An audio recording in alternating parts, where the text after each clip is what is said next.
The Nashville Predators are embarrassed yet again on their home ice, and folks, things seem to be getting worse and worse at Bridgestone Arena with each passing game. How on earth does Nashville fix this moving forward?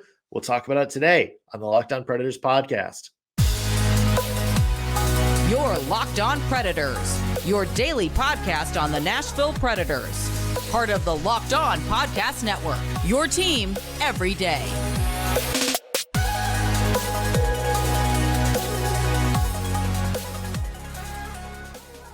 Thank you for making the Locked On Predators podcast your first listen of the day. Every single day, we are your free daily Nashville Predators podcast, part of the Locked On Podcast Network, your team every day. As always, want to start out with a special hello to our loyal Locked On Pred heads out there, the everydayers who tune into every single show. We love you guys, and we appreciate the support you give us week in and week out. I'm Nick Morgan. I'm a writer at Penalty Box Radio. My partner in crime, Ann Kimmel, has the day off. Do want to mention today's episode is brought to you by FanDuel. Make every moment more. Right now, new customers get $150 in bonus bets guaranteed when you place a $5 bet. Visit FanDuel.com/lockedon to get started.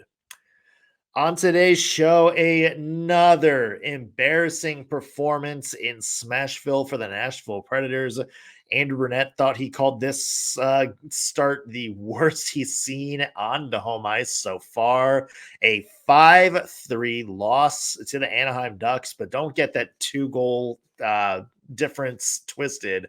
This was a game in which the Ducks absolutely controlled from start to finish. That score is nowhere close to how outplayed the Nashville Predators were in this game. It's also another bad loss on home ice. And folks, the Nashville Predators are flirting with something that they haven't achieved since the year 2001. We'll talk about that. And how do the Predators fix this moving forward? Is it time for some drastic changes in Smashville?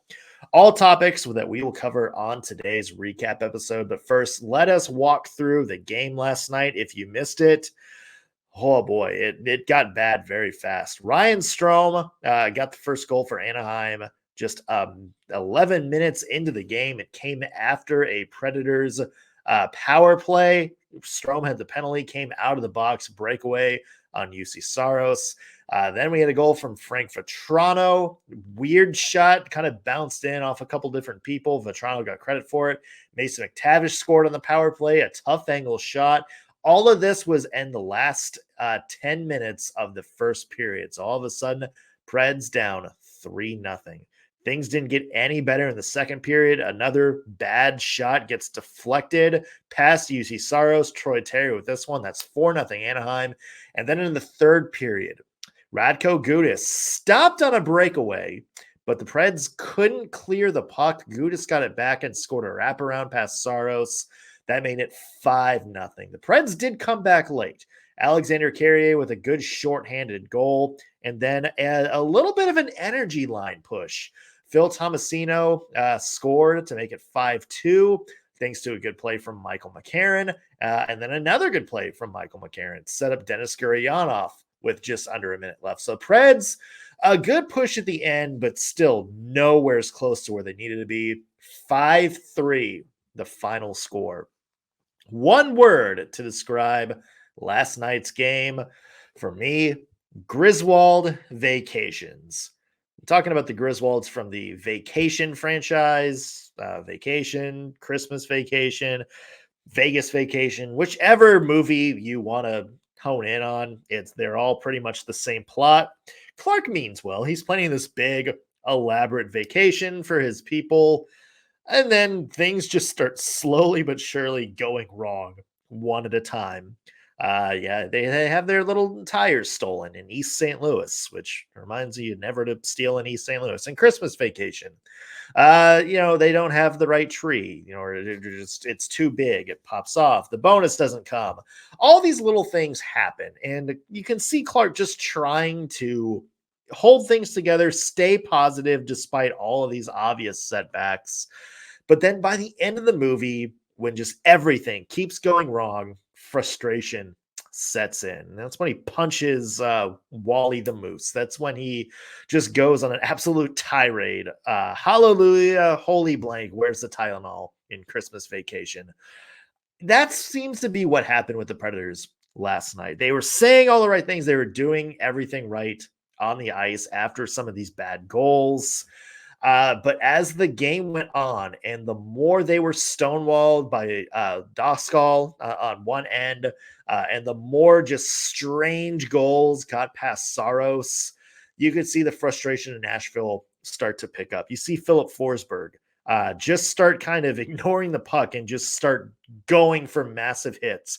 Ryan McDonough, who's somebody who's, even killed, good stay-at-home defender, but not like a, dirty guy, just started at two occasions, just tried to line guys up for just huge Nicholas Kronwall-esque hits.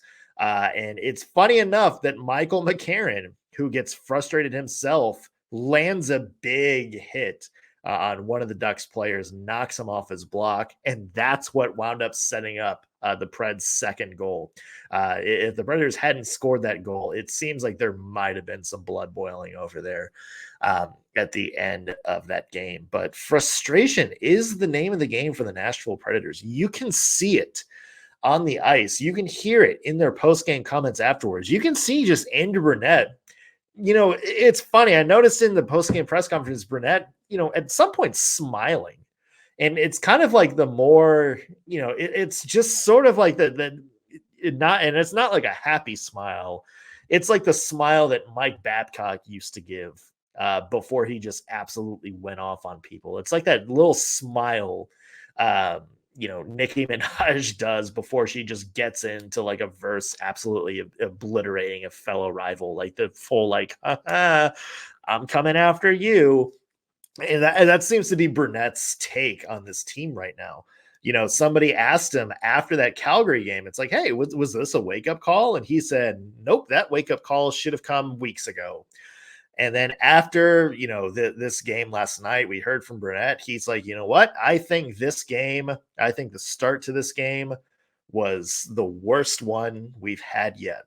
Things are getting worse for Nashville over these last few games. And that is a trend. We've talked so much about each big loss maybe being a wake-up call for the Predators. Maybe they need to do some adjusting. Maybe they need to do a few things different.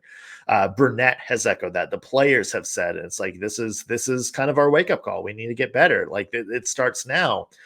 But not only is the wake-up call not coming, but it seems like the Predators are actively getting worse. And that more than anything, I think should scare Nashville fans about this recent trend. And it's not good. And it's especially jarring on home ice. And that's something that we're going to talk about in just a little bit.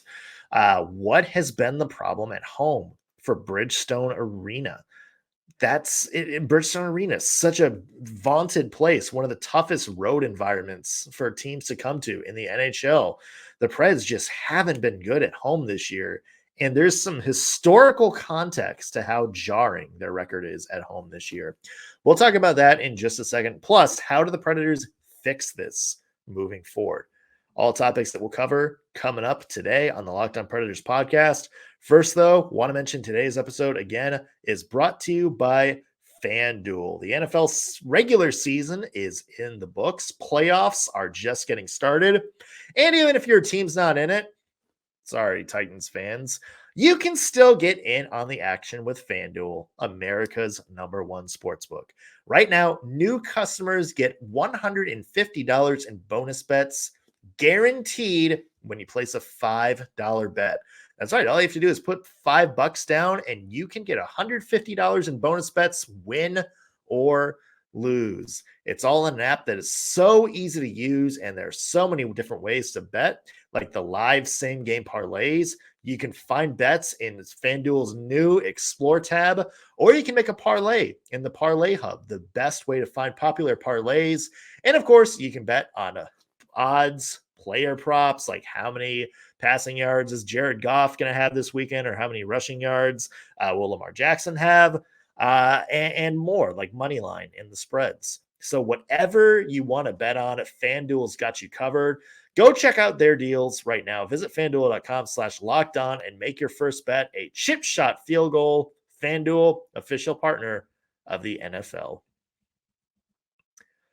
Today's Locked On Predators podcast, we are talking about the Preds' 5-3 loss to the Anaheim Ducks, a loss that might as well have been 9-0 to Anaheim at that point. That's, I think, how disappointed the Preds were at this game. The jarring thing for the Preds is another bad start on home ice.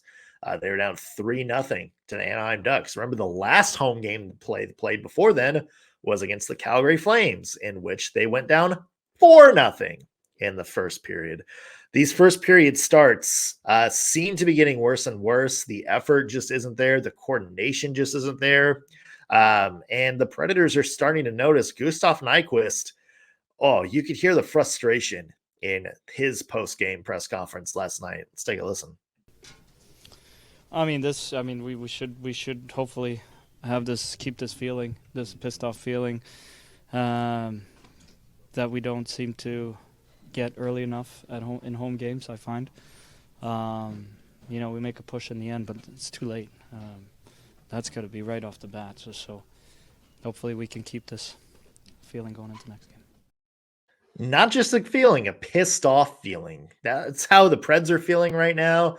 And I think that's how a lot of the fan base is feeling right now too. And here's the thing about the Predators at Bridgestone Arena. This used to be automatic wins, for lack of a better term. I mean, you think about it. They've had 32 wins out of 41 games all the way back in 2006. Like, you go through like the historical records and they're like, 28-9 plus whatever the overtime loss difference is. And, they're getting like 20 and 30 wins a year at Bridgestone Arena, regardless of how well they do on the road. And that's just always sort of been the environment at Bridgestone Arena. This is Smashville. This is like the one of the toughest places to play for road teams in the NHL. This is where really good teams like those early 2000s Red Wings teams, those Blackhawks teams of the 2010s, the Kings, the Blues, the Stars, the Avs, all of these vaunted teams would come and play some of their worst hockey of the season. They would get hung up by this rabid fan base that fuels these on-ice players, that fuels this scrappy underdog team that skated fast, that hit, that made it difficult for the other team to gain any inch of ice. And in return, that team fueled the Predators fan base in Smashville to get even more crazy, to get even more vaunted, to make it even a tougher place to play. And that has been the reputation of Smashville since the beginning of this franchise. And that's just not there this year. The Preds are losing games, are taking the crowd out of games before everybody's even had a chance to sit down and finish their first beer. The Predators 12-11 this year. They've lost 5 of their last 6 at home. Here's some historical context to that. The Predators 1 loss away from getting to a 500 points percentage at Bridgestone Arena. The Predators haven't finished below 500 points percentage since 2001. 2001 was the last time that the Predators finished with basically more losses than wins and overtime points and all that. 2001, even the year in 2013, the year the Predators finished with the 4th worst record in the NHL, they were 11-9-4 at Bridgestone Arena. So even in their worst of years, they had a pretty good home record. So this is getting into unprecedented territory. This is possibly on pace for maybe the worst home season since 2001, since Shrek was in theaters, for God's sakes. And it's frustrating, and it is just making Nashville sort of a whatever place at this point. The crowd is out of it because of these poor starts. By the time the Predators came back and scored those 3 goals last night against Anaheim, the building was pretty much empty at that point. And even like the goal celebrations were, tepid at best. Like it's not like the crazy things you like look at. It's just that kind of stuff just takes the home ice advantage that Nashville's had for so many years completely out of the equation. And it's sad. And I know there's other factors with that. I know that there's kind of been fan base frustration for a long time regarding attendance and ownership and the long fans. I know that's a part of it, but at the end of the day, if this team wins, if this team is exciting to watch, if this team goes in and puts on that exciting brand of hockey that they did, for the past 2 decades, then those fans come back. Then that energy comes back to Bridgestone Arena, regardless of the situation with any other, factors surrounding the team. So, this is on the Preds. The Predators need to come out in these home games and play better. They need to come out and play with energy. They need to come out and give the home crowd something to be excited for, because their energy on the ice isn't there, and that's seeping into the crowd. And likewise, that crowd frustration is seeping into the Predators locker room, and you're having a very not fun situation at home. Predators have 3 remaining home games before the All-Star break, all against playoff teams. You got the Islanders this Saturday, then the Florida Panthers, who are one of the East's best teams right now, and then the LA Kings, who very well could be Pacific Division frontrunners right now. They're up there with Vancouver in terms of talent. So it's not going to be an easy road. The Predators do have 6 of their next 8 games on the road. So maybe this road trip is a chance to kind of just get out of your old routine, go out, just spend some time on the road, focus on hockey, focus on, the warm-ups, focus on the morning skates, the practices, bonding with the team, and maybe, switching up the routine a little bit. And maybe if they can do that and sort of get themselves back focused on the ice, maybe that turns around their play. And in return, maybe that turns around how they're performing at Bridgestone Arena. There's still one shout out from last night's game that I do want to point out. Somebody who I did think played a really good game in tough circumstances. Plus the $1 million question: how do the Nashville Predators fix this moving forward? It's a tough question, and one we're going to tackle coming up in just a little bit. First, though, I want to mention today's episode is brought to you by Jase Medical. We have a lot of fun here talking about sports, and some of us like to use sports as an escape from real life, but that's not an excuse not to be prepared for real life. According to the FDA, pharmacies are running out of antibiotics like amoxicillin right in the middle of the worst flu season in over a decade. It's tough thinking that you or your family member could get sick while a supply chain issue kept you from getting life-saving medication they need. Luckily, that's where Jase Medical comes in. The Jase case is a pack of 5 different antibiotics that treat a long list of bacterial illnesses, including UTIs, respiratory infections, sinusitis, skin infections, and many other diseases, things that can happen to any one of us. So visit jasemedical.com and complete your physician encounter. It will be reviewed by a board-certified physician, and your medications will be dispensed by a licensed pharmacy at a fraction of the regular costs. It's never been more important to be prepared than today. Go to jasemedical.com and use offer code LOCKEDON to get $20 off your order. Again, that's jasemedical.com. Offer code LOCKEDON for $20 off your order. All right, talking about the Nashville Predators, 5-3. It sure felt like 6-3, didn't it? 5-3 loss to the Anaheim Ducks. One person I do want to give a shout out to for last night's game is Michael McCarron. Boy, I mean, this is a guy. I mean, there's been some jokes out there about like all-star Michael McCarron. Let's get McCarron into the all-star game. All this fun stuff. But I really like the way McCarron pushed at the end of the game. Was really when the Preds were down, you could see everybody ice was starting to get frustrated, starting to get off their game, going for big hits instead of just kind of focusing on their play. McCarron came out and I think really re-energized the team late. 2 assists within 2 minutes and 13 seconds of each other late. He had a big hit, which started the play that led to Phil Tomasino's goal. He also had a good sort of push in front of the net that led to Guryanov's first goal as a Nashville Predator.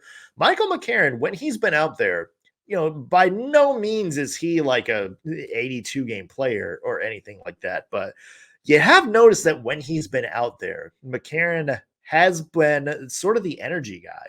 And Kimmel calls him sort of the vibes guy on the team this year. And now 6 goals and 5 assists in just 31 games this year. Michael McCarron is tied for 10th on the team in scoring. He's got the same number of points as Alexander Carrier. And he's got the same number of points as Tyson Barrie, who's supposed to be like a dynamic scoring defenseman. I mean, that says a lot about the state of the Preds right now, but I think it is important to shout out McCarron for the hockey that he has played when he's been on the ice this year. A lot of things have gone wrong for a lot of different players, but for McCarron, has slowly, I think, been playing solid hockey and improved a lot from last season. I think that's another shout out as well. As for the rest of the team, how do we fix this situation in Smashville right now? How it's been for the past, however long the season's been going on, 3 months or whatever. It's always seemed to just been, a rotating line blender of the same players. Like, Luke Evangelista will be healthy scratch to get his mind right. And then Cody Glass comes in, and then Cody Glass goes out, and Phil Tomasino comes in, and then Phil Tomasino gets taken out, and then comes Juuso Parssinen, and then he's out, and McCarron's in, and McCarron's out, and Kiefer Sherwood's back in, and it's just this rotating sort of of the same players, and it's true on defense too, of the same rotation of players just coming in and out for each game.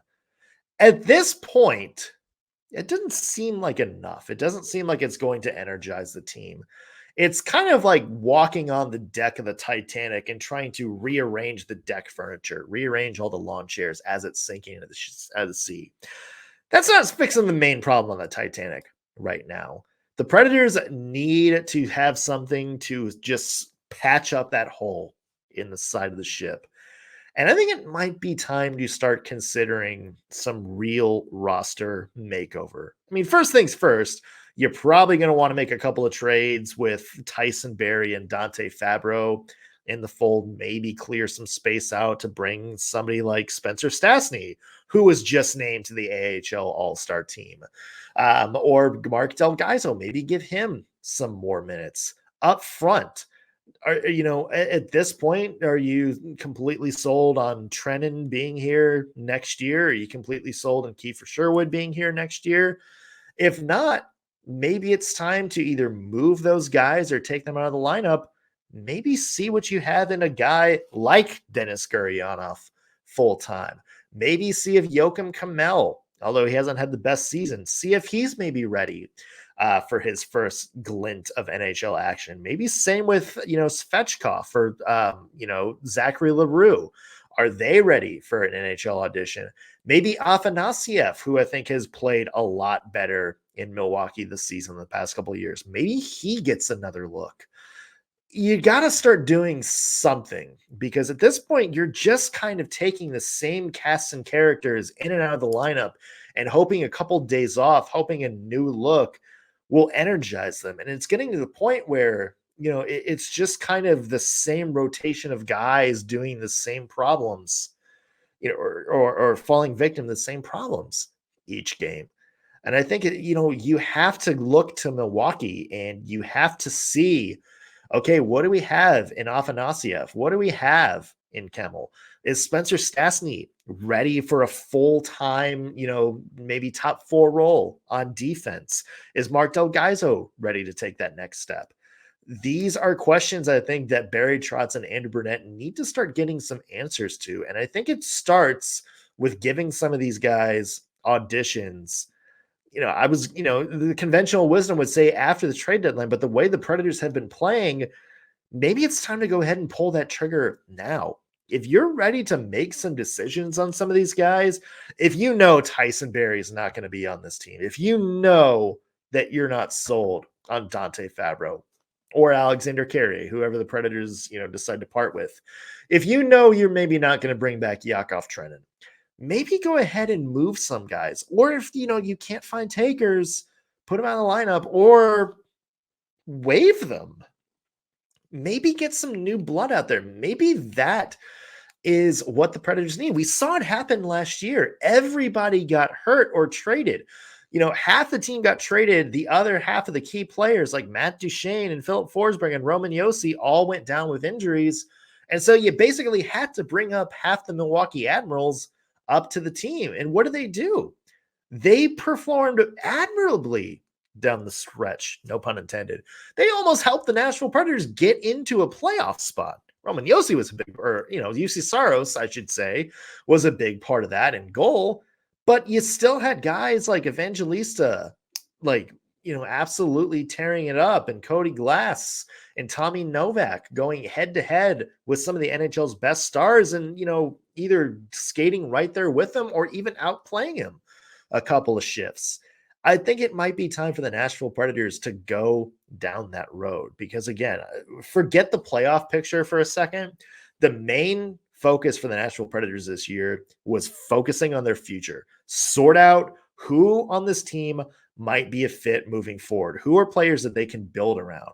And if you know that there's already some players that you don't think fit that bill moving forward, then maybe it's time to move on from them. And maybe it's time to bring in guys who you think might fit that bill. We'll see what happens with the Nashville Predators. They have 2 days off. Then they go to Dallas on Friday, and then they come back Saturday for a home game with the New York Islanders, a tough team, a team in a playoff spot right now. If the Predators lose that game, they'll be at 500 for their home record this season, flirting with a disastrous mark that they haven't hit in 22 years. We'll see if they can avoid that. For now, though, thank you for making the Locked On Predators podcast your first listen of the day. We appreciate you guys tuning in. We will be back tomorrow with an all-new episode. We'll see you then.